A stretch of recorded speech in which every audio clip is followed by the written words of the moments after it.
Hello guys, welcome back to my channel. আমি সুস্মিতা হাজির হয়েছি আবারও নতুন একটা ব্লগ ভিডিও নিয়ে।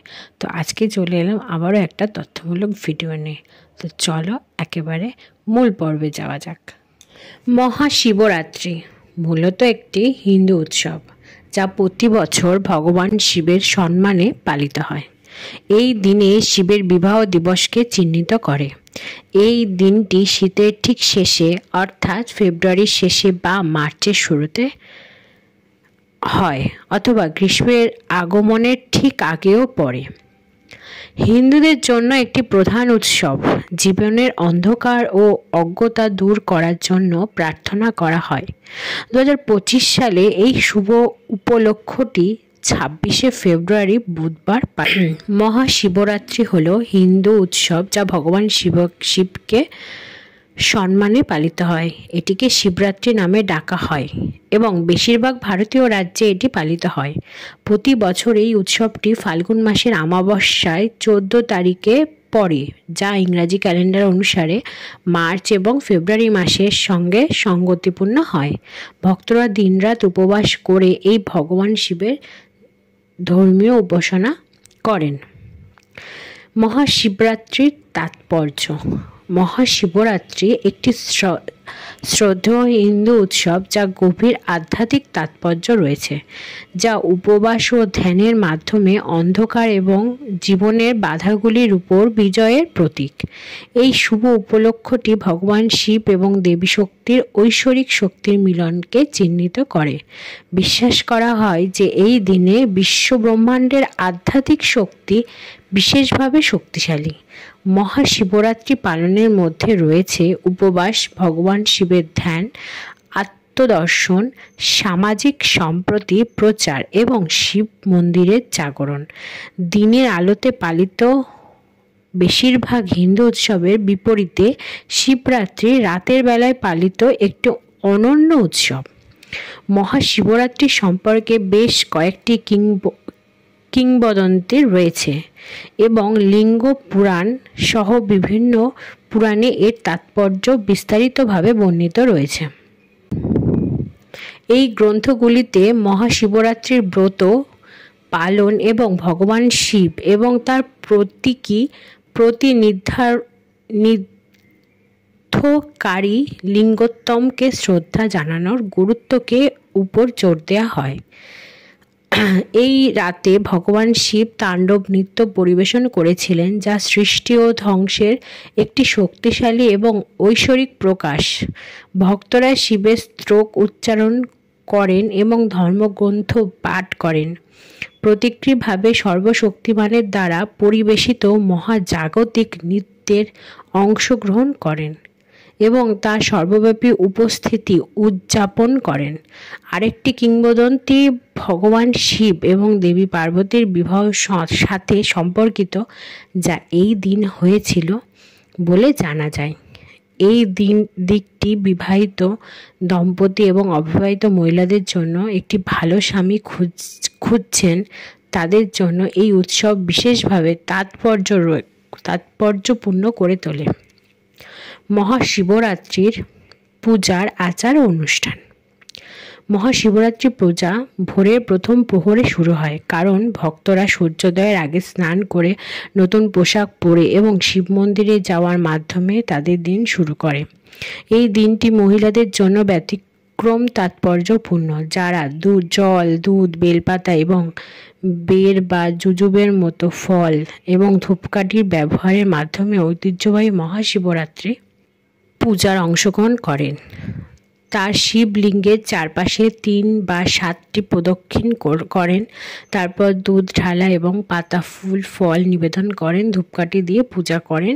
এই সময় মহাশিবরাত্রি পূজার 6টি গুরুত্বপূর্ণ উপাদান রয়েছে, যারা প্রতিটি একটি অন্যের অর্থের প্রতীক। নাম্বার 1, জল ও দুধ দিয়ে শিবলিঙ্গকে স্নান করানো, সেই সাথে বেলপাতা উৎসর্গ করে আত্মার পবিত্রতা নির্দেশ করেন। নাম্বার 2, স্নানের পর সিঁদুর লাগানো পুণ্যের প্রতীক। নাম্বার 3, পুজোর সময় ফল প্রদান ইচ্ছা পূরণ এবং দীর্ঘায়ু লাভের প্রতীক।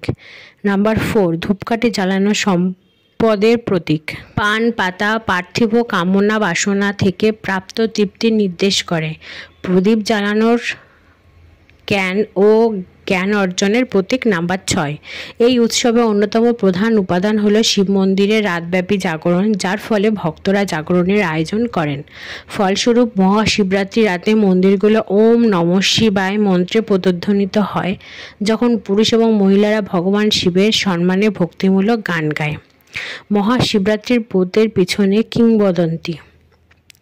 মহাশিবরাত্রির কিংবদন্তি পরিপূর্ণ এবং সবচেয়ে বিখ্যাত হল দেবী পার্বতীর কঠোর তপস্যার গল্প, যা তিনি ভগবান শিবকে স্বামী হিসেবে লাভ করেছিলেন।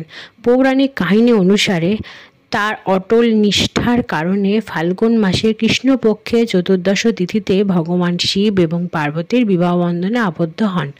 মহাশিবরাত্রির এত গুরুত্বপূর্ণ এবং মঙ্গলজনক যে এই কারণে উৎসবটি গুরুত্বপূর্ণ অপরিসীম।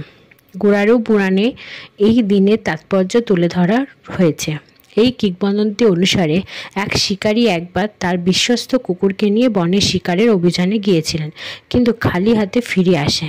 ক্লান্ত ও ক্ষুধার্ত অবস্থায় সে একটি পুকুরের ধারে বিশ্রাম নেয়, যেখানে সেই একটি বিল্ব গাছের নিচে একটি শিবলিঙ্গ দেখতে পায়। বিশ্রামের জন্য সে গাছ থেকে কিছু পাতা ছিঁড়ে ফেলে এবং ঘটনাচক্রে কয়েকটি শিবলিঙ্গের উপর পড়ে যায়।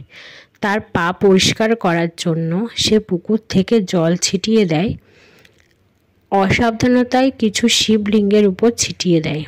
এই কর্মগুলো করার সময় তার একটি তীর তার হাত থেকে পড়ে যায়, যার ফলে তিনি শিবলিঙ্গের সামনে প্রণাম করতে বাধ্য হয়। অনিচ্ছাকৃতভাবে তিনি শিবরাত্রির দিন শিব পূজা সম্পূর্ণ প্রক্রিয়াটি সম্পূর্ণ করেছিলেন। তার মৃত্যুর পর যখন ভগবান যমের দূতের তার আত্মা গ্রহণ করতে আসেন, তখন ভগবান শিবের পরিজনদের মধ্যে তার স্বর্গীয় দেবতা তাকে রক্ষা করার জন্য উপস্থিত হন। ভারতে মহাশিবরাত্রি কিভাবে পালিত হয়? বিভিন্ন সাংস্কৃতিক ও অঞ্চলের এই শুভ উপলক্ষটি বিভিন্ন উপায়ে উদযাপিত হয়। তামিলনাড়ু রাজ্যে দিনটি অন্নমালাই মন্দির পালন করা হয়। ভগবান শিবের ভক্তরা পাহাড়ের চূড়ায় অবস্থিত শিবের মন্দিরের চারিপাশে খালি পায়ে 14 কিলোমিটার হাঁটার পর গিরিভাল্লম বা গিরি প্রদক্ষিণায় অংশগ্রহণ করে। মান্ডি শহরে মান্ডি মেলায় অনুষ্ঠিত হয়, যেখানে সারা ভারত। বিশ্বাস করা হয় যে এই দিনে প্রায় 200 জন হিন্দু দেবদেবীর মন্ডিতে সমাবেশ হন। পশ্চিমবঙ্গে অবিবাহিত মহিলারা আদর্শ স্বামীর সন্ধানে নিবেদিত প্রাণ প্রার্থনা করার জন্য একটি পবিত্র স্থান তারকেশ্বর ভ্রমণ করেন। মহিলা ভক্তরা শিবলিঙ্গকে দুধ দিয়ে স্নান করান এবং তাদের পুত্র এবং স্বামীর মঙ্গল কামনায় করে প্রার্থনা করেন। হিন্দু পুরাণ অনুসারে শিবের স্ত্রী পার্বতী এই দিন তার স্বামীর ক্ষতি করতে পারে এমন যে কোনো অশুভ শক্তি থেকে রক্ষা পাওয়ার জন্য প্রার্থনা করেছিলেন। সেই থেকে মহাশিবরাত্রি মহিলাদের জন্য একটি শুভ দিন হিসাবে বিবেচিত হয়। ভোরে ভক্তরা গঙ্গা বা অন্য কোনো পবিত্র জলাশয়ে স্নান করেন। সূর্য, শিব এবং বিষ্ণু পূজার মতো একটি শুদ্ধিকরণ অনুষ্ঠান পালন করা হয়। স্নানের পর ভক্তরা পরিষ্কার পোশাক পরে এবং শিবলিঙ্গে জল ঢালার জন্য মন্দিরে জলের পাত্র নিয়ে যান। ভক্তরা মালা এবং ফুল দিয়ে লিঙ্গ সাজিয়ে থাকেন। ফল এবং ধূপকাঠিও নিবেদন করা হয়। শিবের প্রতি এই সমস্ত অঙ্গভঙ্গি বিশ্বাসকে সমস্ত মন্দ থেকে রক্ষা করার জন্য, মানবতার মঙ্গলের জন্য এটি করা হয়। শিবরাত্রি উৎসবের প্রতীক। শিব পুরাণ অনুসারে মহাশিবরাত্রি পূজার নিম্নলিখিত 6টি বিশেষ অন্তর্ভুক্ত করা উচিত। নাম্বার 1, বেলপাতা। বেলপাতা আত্মার পবিত্রতা নির্দেশ করেন। খাদ্যদ্রব্য, দীর্ঘায়ু এবং আকাঙ্ক্ষা পূরণের জন্য ভগবান শিবকে ভাত এবং ফল নিবেদন করা হয়। ধূপ, সম্পদ অর্জনের জন্য দেবতা সামনে ধূপ জ্বালানো হয়। পান পাতা তৃপ্তির প্রতীক। এই 5টি জিনিস উৎসবের একটি অপরিহার্য অংশ। তো বন্ধুরা, আজকে কেমন লাগলো আমার এই তথ্যমূলক ভিডিওটা? যদি তোমাদের এই তথ্যমূলক ভিডিওটা ভালো লেগে থাকে, প্লিজ আমার চ্যানেলটিকে সাবস্ক্রাইব করে পাশের বেল নোটিফিকেশানটা অন করে দিও, যাতে সমস্ত রকম ভিডিও নোটিফিকেশান সবার আগে তোমাদের কাছে চলে আসবে। তো এখনের মতো তোমাদের কাছে বিদায় নিচ্ছি। আবারও দেখা হবে নতুন কোনো ভিডিওর সঙ্গে। সবাইকে জানাই মহাশিবরাত্রির অগ্রিম শুভেচ্ছা ও ভালোবাসা।